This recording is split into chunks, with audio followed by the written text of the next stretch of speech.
Strap in, my friends, because this is our biggest episode yet. A lot happened this year, and we have about an hour's worth of content for you. So I'm just going to get right into it. Enjoy TwilightClan episode 4. As usual, we're going to start out with our leader. Let's get a glimpse into the life of Charstar this year. Somehow, this feisty feline has managed to scrape through another year without losing any of her lives.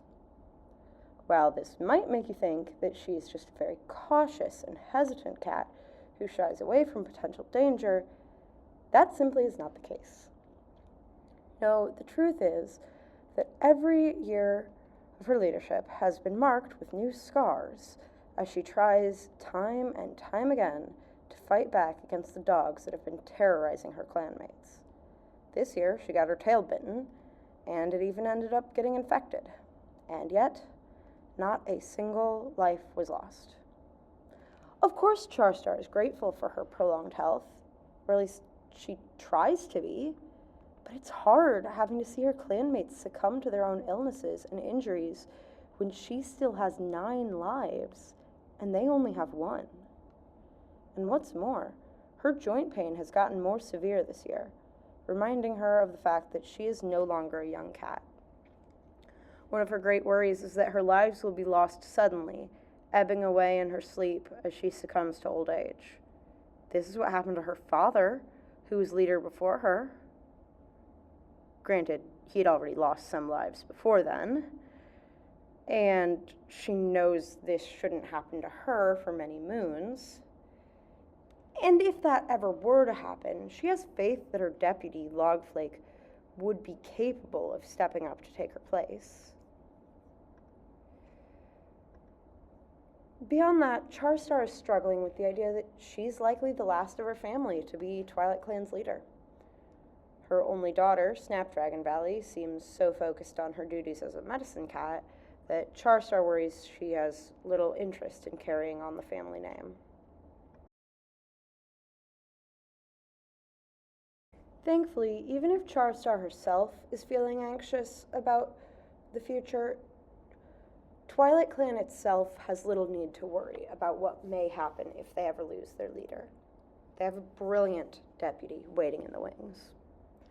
Logflake has had another very productive year, having been seen patrolling the borders and defending TwilightClan's territory against rogues and rival clans. For the 4th year in a row, she has taken a new apprentice to train. This time, her student was Smallpaw, the son of Vinetuft and Habikafur. Truth be told, Logflake has multiple reasons for wanting to take on more apprentices each year. Of course, there's the obvious reason, being that she has genuine desire to educate the next generation of warriors. But she also has some selfish reasons.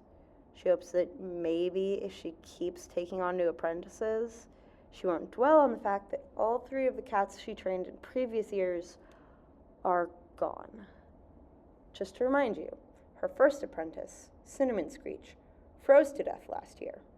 Her second apprentice, Ice Ram, was taken by Two Legs shortly after finishing training. And the third, Tawny Rush, was killed by a badger shortly after the death of Cinnamon Screech. Logflake wants to believe that this is all just a strange fluke, but it's hard to ignore what looks like a pattern. Logflake's personal life also had some interesting developments this year. She developed a crush on her friend Mimicwisp. Unfortunately, when she made these feelings known, the younger she-cat did not feel the same. Logflake is rather worried now that she might have wasted her only chance at love.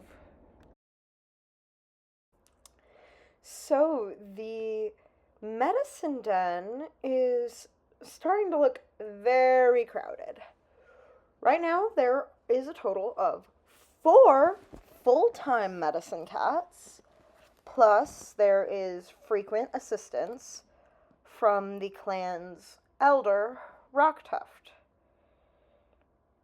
Despite being the youngest of our group of medicine cats, Snapdragon Valley is technically considered the lead healer. She has, by all technicality, been in the role the longest, as she started her apprenticeship with Ghost Apple before Jaco joined the clan, and certainly before any of the others joined.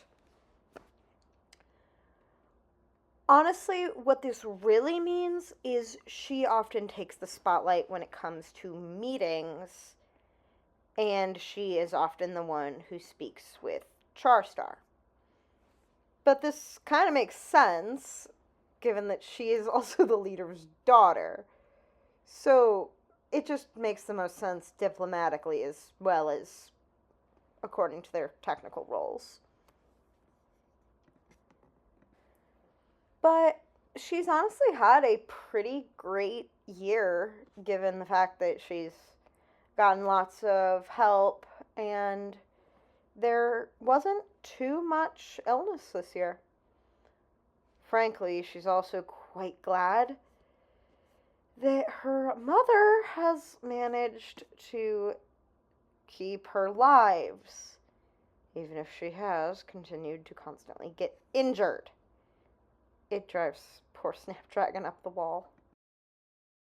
Snapdragon Valley's primary assistant is the cat who has been around the medicine den since year 1, Jaco. Since she is the go-to for the interpersonal side of being a medicine cat, Jaco often takes the lead in matters of individual healing. He's the preferred healer for a lot of the young cats, as he tries to lighten the mood by cracking jokes or making funny faces at cats while he's doing his job. And on the off chance that he's too focused on healing to play the jokester, you can usually count on his mate, Rocktuft, to lend a paw, as she has the same childish sense of humor that he does. Of course, the two of them have not always had quite as much time on their paws this year, as they welcomed their daughter, Pebblekit.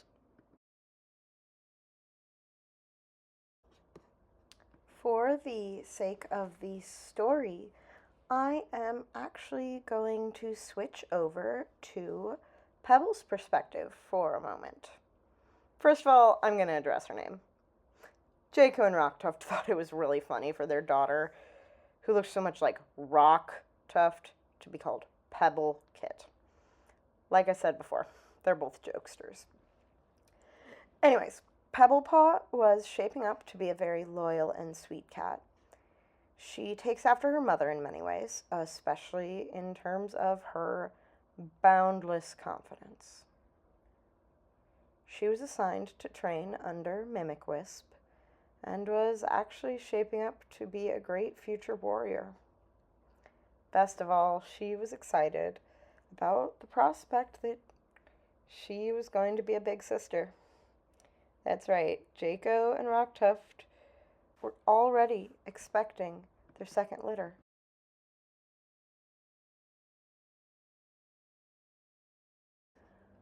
Pebblepaw was 10 moons old at the time of the announcement of her parents' future kittens. So she had already worked out that she would be old enough to be the prime candidate to mentor one of her future brothers or sisters. Sure, she would have to convince Charstar and her parents to let her, but it couldn't be that hard. She was sure this was going to be amazing. But sadly, this never came to pass. Pebblepaw was out on patrol when a rogue, a she-cat called Dova, attacked her. Although she was rushed back to camp, the blood loss was too severe, and she passed away. As I'm sure you can imagine, Rocktuft and Jaco were very shaken by the sudden death of their daughter. They tried to take comfort in the fact that they have another litter on the way, but it all feels so bittersweet. For a while, they felt guilty, thinking, what if Pebble would feel replaced? But Pebblepaw came to her father in a dream, assuring him that she knew that she was loved, and she knew that her little siblings would be loved, no matter what. So the two of them try to take comfort and look forward to next year. Next up, we have Stonefur, our healer who joined us last year, along with her new best friend, Survivor Stripe, who joined the clan near the end of this year. Together, these two ladies act as a combination healing and kitten sitting service. Both of them are absolutely enamored by kits and had some experience acting as midwives of sorts during their loner days. Now, of course, Survivor Stripe has only been around the clan for a couple of moons, so she doesn't have a lot of friends yet. Not everyone fully trusts or understands her. Though they can see that she's a nice cat, they're just not acquainted yet. So for the time being, she's remaining very attached to the one cat who does seem to get along so well with her, which is Stonefur. Of course, Stonefur hardly minds being forced to hang out with the pretty and kind and gentle newcomer. The two of them are like sisters, or maybe more. Stonefur secretly hopes maybe it could be more, though she doesn't know if Survivor Stripe feels the same.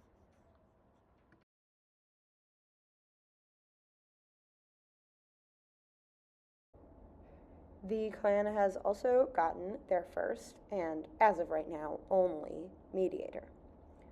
Kokomi began toying with the idea of being a mediator shortly after her kits, Ghost Kit, Ashen Kit, and Crooked Kit, were all weaned. She was practicing a rather paws-off approach to their kittenhoods, aka letting other cats do most of the raising, and therefore she needed something to keep her occupied. However, the idea of going out of camp to hunt and patrol made her rather nervous. What if she was found by mean two legs? Or worse, what if she ran into the dogs that so many cats had been killed by? Oh no, that wouldn't work. So she thought she might as well try her paw at being a mediator. She considered herself to be pretty charismatic, and she loves hearing gossip and secrets. Turned out this made her okay at being a mediator. She's great at listening to cats. Actually, solving their problems, though, is a bit of a different matter. The issue is she can be rather impulsive. Her troublesome personality makes it difficult for her to resist the idea of spreading the gossip she learns. On more than one occasion, she has ended up sabotaging the cats she's supposed to be helping. Why? Pure boredom. She really needs to get more hobbies. The fact that she hangs out with so many of the cats, given that she talks to so many people, has made her have romantic interest in like half the cats in the clan. None of them are very serious crushes, and she has done absolutely nothing about any of them. But maybe it's worth keeping an eye on.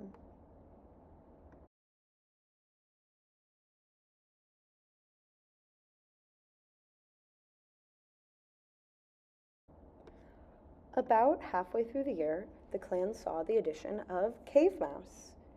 Cave Mouse was once a loner, but something terrible caused the old Molly to leave whatever home they once had.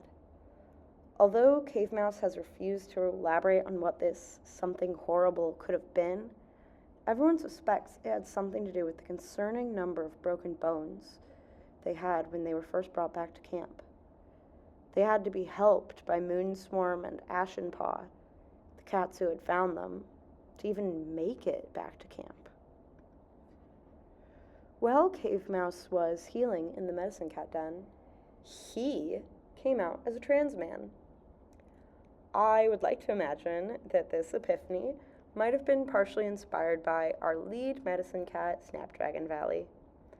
Her past mate, Burnet Spots, was non-binary, and Burnet Spots discovered this identity with the help of Snapdragon Valley.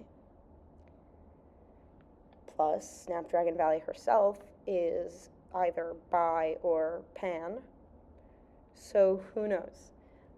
Maybe she's going to create her own little LGBT community within TwilightClan. I, for one, think that would be amazing. Anyways, back to Cave Mouse. Now that Cave Mouse's bones are healed, he has promised to do whatever he can to be of use to his new clan. He's going to be a warrior for as long as he is capable. But given that he is already 124 moons old, and those injuries took a bit of a toll on him, he's already starting to slow down. But even if he is forced to retire within the next year, he's sure to be a great elder. He's already a favorite among some of the apprentices and kits, because he's always willing to listen to their stories, even when the stories are complete nonsense. Whatever bad situation Cave Mouse came from, it seems he was not alone. At the very end of the last moon of this year, another injured tomcat was brought back to camp. Smoke is a former loner, just like Cave Mouse, and he was driven out of his old home by some other cat. When he was found, he was covered in cat bites. And just like Cave Mouse, Smoke has refused to say anything more about who or what exactly it was that did this to him. Some cats in the clan are getting nervous about all of this. Is the addition of these new cats going to put a burden on the clan? Are more displaced cats going to show up? Or worst of all, what if whoever or whatever it was that drove out Cave Mouse and Smoke comes for TwilightClan next? Is that even possible?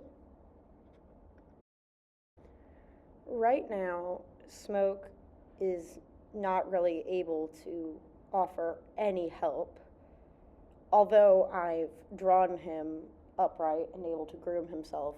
In reality, he is completely incapacitated in the medicine den. Charstar is hoping that maybe someone else in the medicine den can convince him to talk. They need to know what's happening, especially if it's going to affect TwilightClan.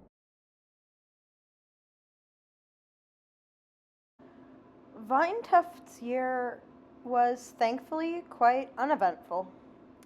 The big highlight of her year was, of course, getting to see her sons, Cherrypaw and Smallpaw, grow up and become apprentices, and then later warriors. Honestly, from the time the two of them were born, she was itching for them to be apprentices. She was desperate to go back to her warrior duties. It's not that she didn't like being a queen. Okay, she didn't like being a queen. She was always very restless, and she struggled to find a lot in common with her den mate, Kokomi. She is still continuing to spend some time with Habikafer, and although she still does not view him as a close friend, much less her mate, she has come to see him as someone who she is able to rely on. She could see how devoted he was to raising their sons, and how heartbroken he was at the loss of their daughter. So she knows there is something very good in him. Charstar, on the other paw, Vinetuft has become less friendly towards. Nobody, least of all Charstar, knows why, as there's no specific moment anyone can point to as where things went wrong. Neither of them have been outright hateful towards each other, but there's clearly some tension, and it's a mystery.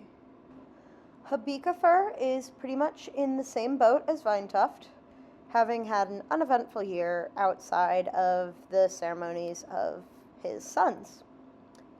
He spent lots of time hunting and patrolling, be that alone or with Vinetuft, and he has made an effort to take some time to bond with both of the boys. Genuinely, he could not be more proud of them. Although he does not like to tell his sons this, Habikafer often thinks about what could have been if their sister Frecklekit had not died in the snowstorm last year. If only she could have survived to become a warrior alongside them. He likes to think that she might have been the best warrior of them all. During one of his solo patrols, he ran into a supposed old friend of his, a rogue named Chloe.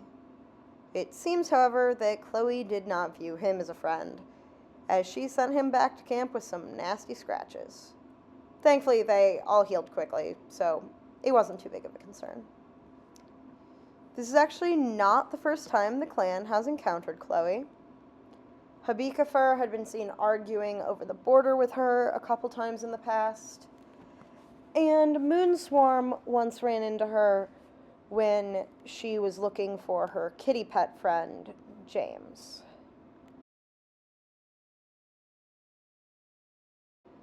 Now it's time to look at their sons.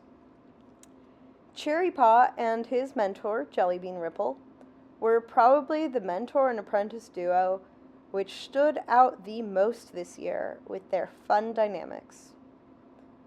The pair of them were, and still are, always going off on fun little adventures together. They are both incredible runners and would constantly be challenging one another to races around the camp and through the territories. It frankly seems like some sort of miracle that neither one of them fell off the cliff while they were paying more attention to their speed than where they were going. Although some cats were annoyed by their constant need for training, not to mention their reckless activity, it was undeniably sweet to see these two usually aloof and independent toms bonding over something. They really seemed to bring out the softer, more jovial sides of one another. Unfortunately, the reckless adventuring did come with some cost. The two of them got into a fight with a dog. Although both toms survived the encounter, Cherrypaw broke a bone, which caused his training to be halted. His ceremony was delayed until he was finished recovering, so he had to wait until he was 15 moons old to receive his name. When he was named, he was called Cherrytooth for his ferocity and adaptivity in the face of danger.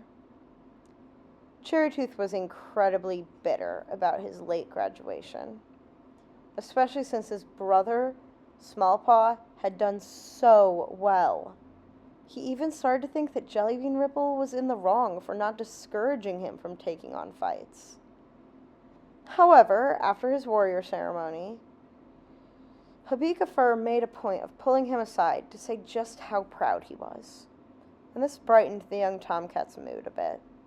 Now his relationship with Jellybean Ripple has returned to a mostly friendly rivalry, and he can still crack jokes better than any other cat Jellybean has ever met. As for the second son, Smallflood, he is seemingly doing quite well for himself.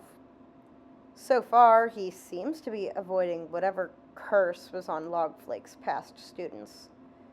Thanks to his mentor, he became a determined and stubborn tomcat who is quick to leap to the defense of others. The cat he would defend above any other is, of course, his brother. This both encourages and annoys Cherrytooth.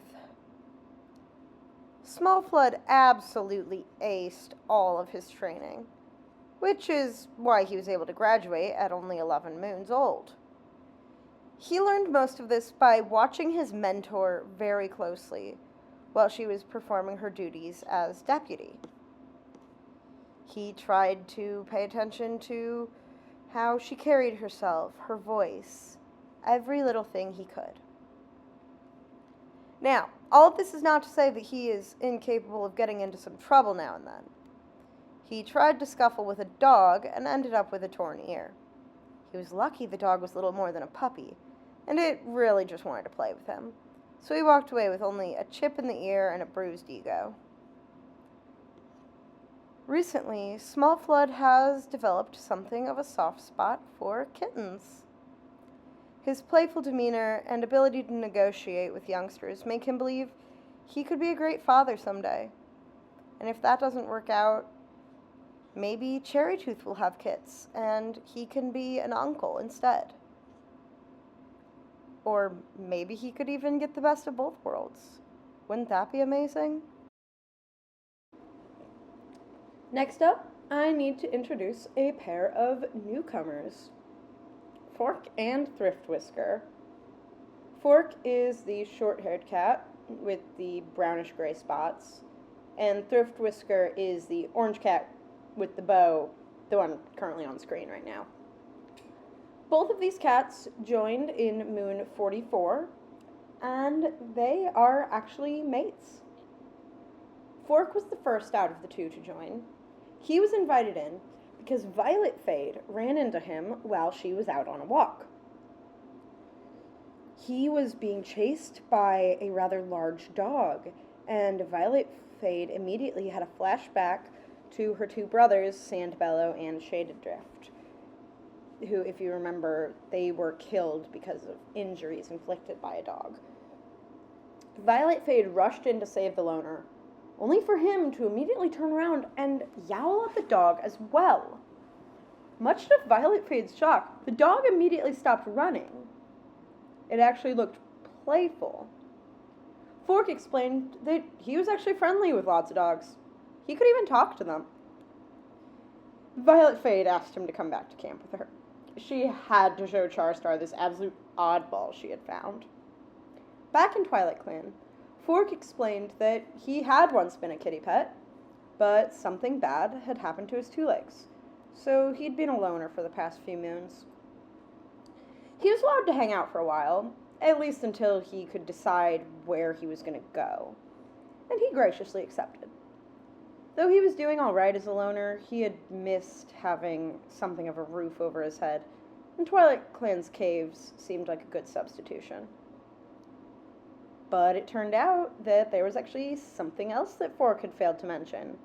He had a mate from HeatherClan.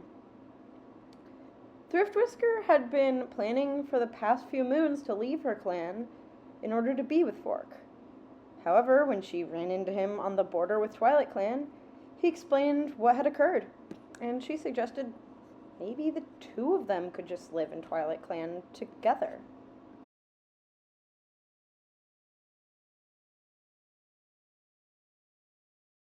Moonswarm had a pretty easy year, all things considered. She spent most of her time training her apprentice, Ashenpaw, or spending some time with her friends. Well, perhaps a more accurate description would be trying to ignore her crushes on her friends. Somehow, poor Moonswarm has been cursed with developing crushes on cats who are more interested in Mimic Wisp. Yeah, the cat she's been competing with is her own daughter. The main cat she was crushing on for a while was Logflake. But as you already know, Logflake tried to confess her love to Mimic Wisp and got rejected. So this is all super awkward. Moonswarm also has some interest in Kokomi, and the feeling is mutual, but she doesn't feel very hopeful for that one, given the fact that Kokomi seems to be flirting with almost everyone in the clan. But the most interesting relationship she has, or that she's been trying to have this year, is a sort of friend, enemy, crush, weirdness between herself and Violet Fade. The two Mollys just cannot seem to agree on their feelings towards one another, flip-flopping from anger to friendliness to mutual crushes. One moment they could be at each other's throats, and the next they're feeling butterflies because the other smiled at them. Don't get me wrong, that's super cute, but I can't help but worry that it could also be a recipe for absolute heartbreak and disaster if these two aren't careful. I really just want poor Moonswarm to be happy.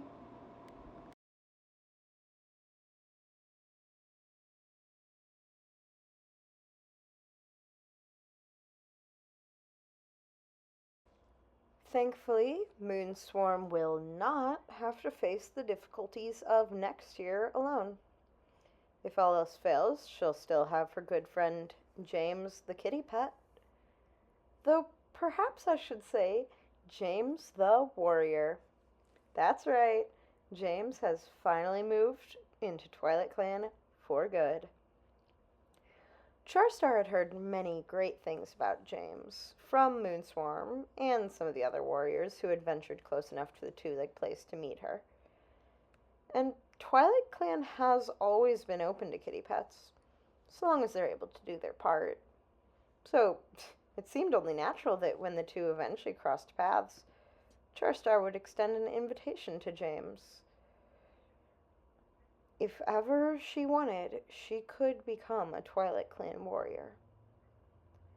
At first, James politely declined.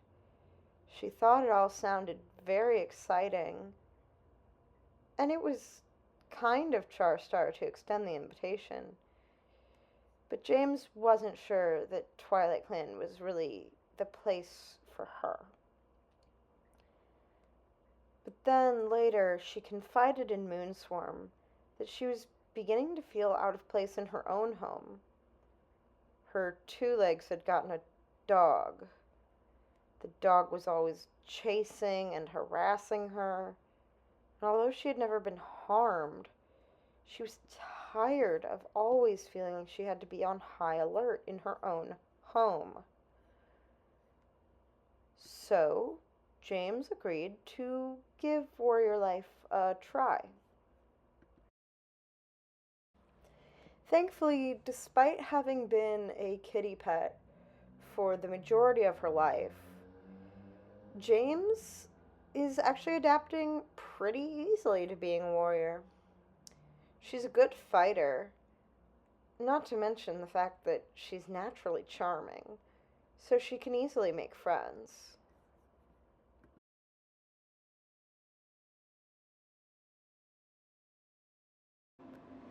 And jumping back on the trend of newcomers to the clan, we have the playful and clever Pinnacle Blossom.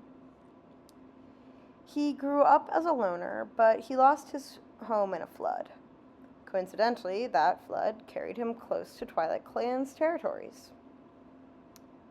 The clan figured they could use another decent hunter, so they told him he could stick around as long as he wanted. He doesn't do any harm, and he seems to fit in well enough, even if he is kind of bland. I do say this with all the respect I could muster for him. He just seems so generic with his tan pelt and his just casual, nice guy personality. It just feels like there's not really much there.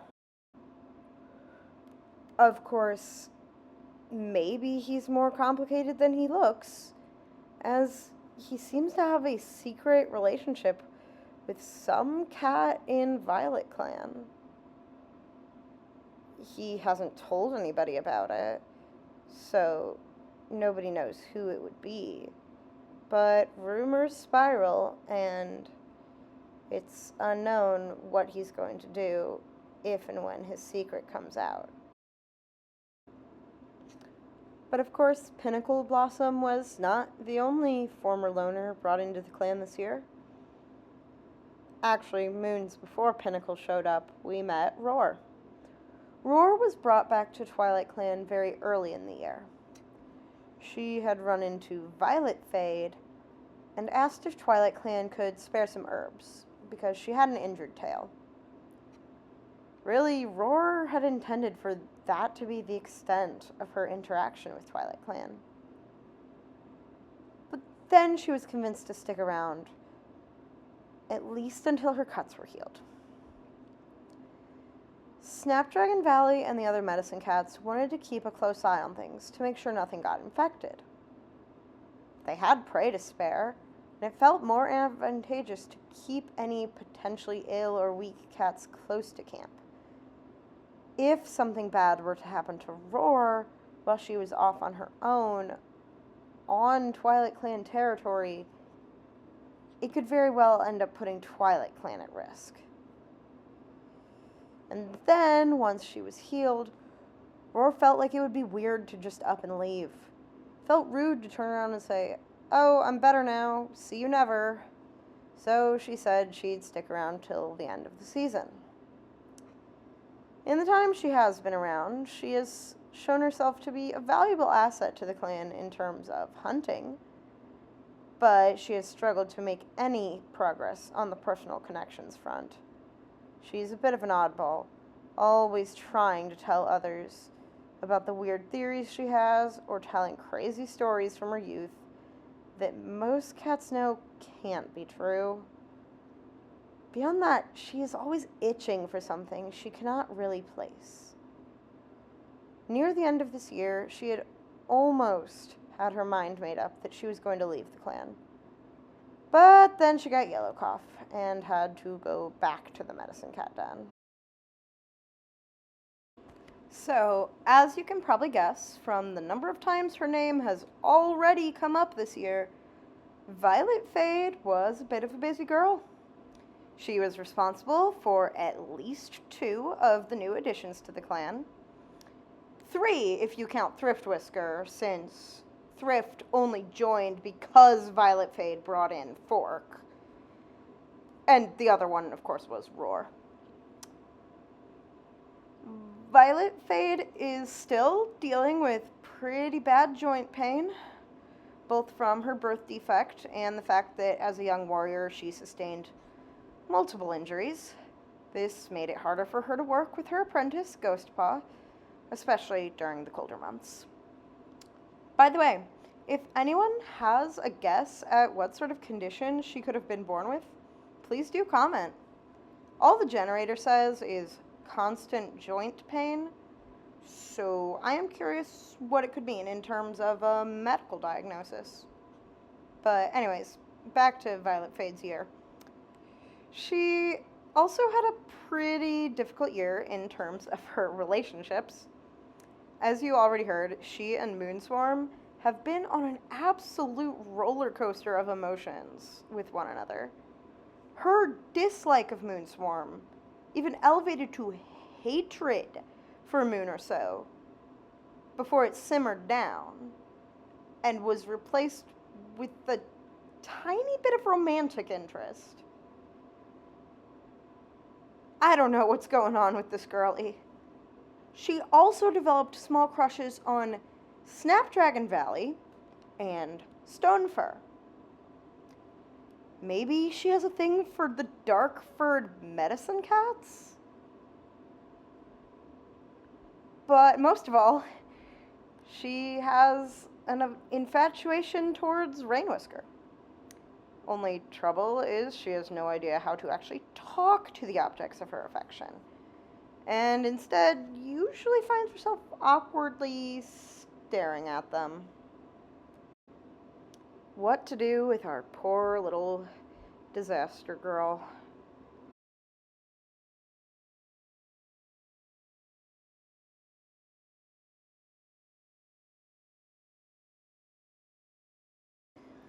This has been a year of mixed emotions for poor Rain Whisker. It seems that something must have been in the air, as he was the subject of many a cat's fancy this year. And frankly, he wasn't sure how to feel about any of it. He definitely noticed the way that Violet Fade was staring at him. He guesses that he finds it kind of charming. Maybe. He supposes she wouldn't be too bad as a mate. She's kind of pretty. And then there's the fact that his father, Jaco, has been not so subtly hinting that the medicine cat Snapdragon Valley might hold some potential, since she is the daughter of the leader, and obviously is a very nice and pretty she-cat. It wouldn't be a bad move for him. Then his former apprentice, Flamebriar, seemed to have a little crush on him at one point, but he was actually the one to shut that one down because it felt too weird. She felt too much like a little sister. Kokomi also flirted with him once, but that one scared him more than excited him in any way. He understands that Kokomi is a nice cat, but there's just something weird about her. No, the only cat who really caught his eye was Goldtuft. The younger tomcat fought a snake this year, and that really set Rain Whisker's heart racing. The only problem is Goldtuft never really seems to pay any attention to him. So he's kind of assuming that that might just never happen. Poor guy. I hope he finds someone who he likes back. Or can be happy on his own. Either one would be okay. Now for the other side of the whole snake story. Goldtuft is absolutely oblivious to the fact that Rain Whisker has an infatuation with him. He's not oblivious out of malice or anything. He really just never noticed. He knows that the snake thing was obviously impressive, and he's quite proud of himself for it. But whenever Rain Whisker compliments him about it, he just assumes it's because he did something cool. He hasn't noticed how Rain Whisker is clearly trying to admit his feelings. Goldtuft does have some excuse for his obliviousness, though.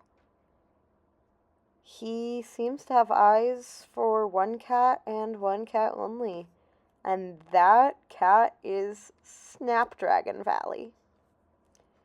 He has been talking about the medicine cat constantly this year, telling other cats how he is smitten, bringing her prey, and even one time referring to her as the prettiest cat in the whole clan. And the best part is, she really seems to like him back. As much as I feel bad for Rain Whisker, I can't help but root for these two. Admittedly, part of this is because I think that their kittens would be positively adorable.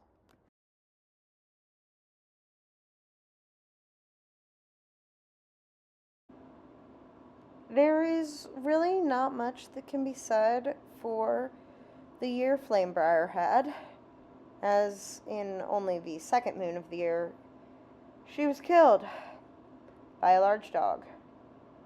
Honestly, it seems like dogs really have an appetite for TwilightClan cats.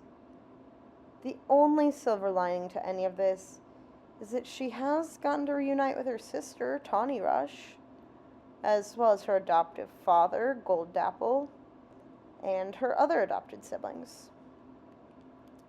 She spent the last moon of this year talking to Burnet Spots, so I would like to imagine that maybe the two of them are looking down on Gold Tuft and Snapdragon Valley, hoping to see their living loved ones moving on and finding some happiness. But now it is time to look at Mimic Wisp. This poor girl, she's not had a great year. Honestly, all within one moon, things just... oof. First of all, she was struggling with the problem of not returning Logflake's crush. For a lonesome cat like her, it really stung having a cat want to get closer to her, only for her to not feel the same. And then she got green cough. And then her apprentice got killed.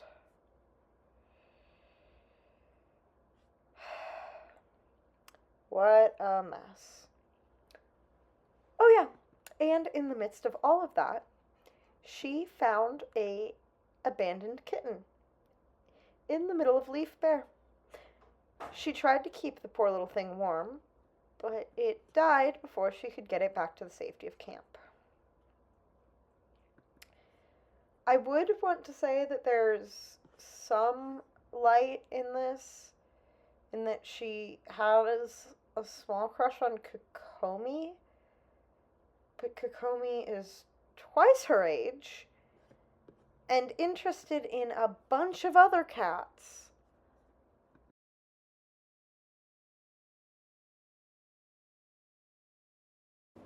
Now it's time for a pair that I am referring to as the Weird Sisters, Ashenheart and Crooked Tail. Now, you may be thinking to yourself, wait a second, sisters? Yeah, Ashen Paw came out as a trans girl this year. And of course it happened while she was in the medicine cat den for a broken paw. My theory of Snapdragon Valley, being the advisor of all trans cats, just continues to grow. Come to think of it, both girls spent their fair share of time in the medicine den this year, both having broken bones. Well, Ashenpaw's broken paw was thanks to a run-of-the-mill training accident where she fell off a rock trying to pounce on her mentor, Moonswarm. Crooked Paw had a more exciting story. She got her tail broken when it got stepped on by a pair of fighting mountain goats. Even though she got hurt, her and Gold Tuft were very excited to share that story. Both of the girls have obviously healed, though their warrior ceremonies got delayed a little while. And as you can see, Crooked Tail still bears marks of her accident. At first, Charstar wanted to give them matching names. She wanted to name both of them Patch. I thought about keeping it, but then I really wanted to give them their own identities. So I used a suggestion from a friend of mine and named Ashenpaw to Ashenheart. And I actually think that Crooked Paw asked for the name of Crooked Tail because, like I've told you, she's a bit of an oddball, so she probably thinks it's really cool to be named after her wonky tail.